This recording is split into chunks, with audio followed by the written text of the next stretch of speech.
তারা খুব ভালো করে জানেন এবং তাদের পুরো মানে বিশ্বাস আছে এই সরকারের উপরে, ভারতীয় জনতা পার্টি নেতৃত্বাধীন সরকারের উপরে। যেভাবে আমরা ট্রান্সপারেন্সির মাধ্যমে আমরা চাকরি দিয়ে যাচ্ছি, কাজেই বেকাররা বিভ্রান্ত হচ্ছে না। কিছু কিছু যারা স্বার্থান্বেষী মহান, তারা চেষ্টা করছে ওদেরকে বিভ্রান্ত। বেকাররা ঠিকই জানে যে এই সরকার আছে, তাদের চাকরি এবং কর্মসংস্থানের ব্যবস্থা আমরা নিশ্চয়ই করব। আচ্ছা, বাংলাদেশিদের ডিটেইন করার ব্যাপারে স্বরাষ্ট্র মন্ত্রকের জন্য ये जो मुद्दा है ये इंटरनेशनल मुद्दा है। ये मुद्दा हमारे त्रिपुरा में नहीं, भारत में नहीं, लेकिन हमारे ये मानना है सरकार को कि ट्रांसपेरेंट जो रिक्रूटमेंट पॉलिसी ये हमारे सरकार बनने के बाद यहाँ पे हमने घोषणा की है।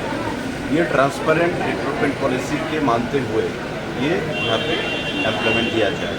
और आज इसी सिलसिले में हमारे जो फूड एंड सिविल सप्लाईज के डिपार्टमेंट है, 15 फूड इंस्पेक्टर को नई तरीके से टीपीएससी द्वारा यहाँ पे नियुक्त किया गया। और आज इन लोगों को लेटर ऑफ अपॉइंटमेंट को हमने माननीय हमारे मुख्यमंत्री द्वारा उनको दिया गया।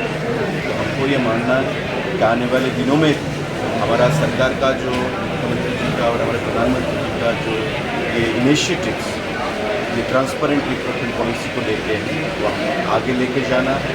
और किसी भी हाल में कोई करप्शन किसी लेवल पे ना आए, वही हमें लेके चलना है। उसी दिशा में सरकार माननीय मुख्यमंत्री के निर्देश में हम लोग काम कर रहे हैं। सर, क्या सिर्फ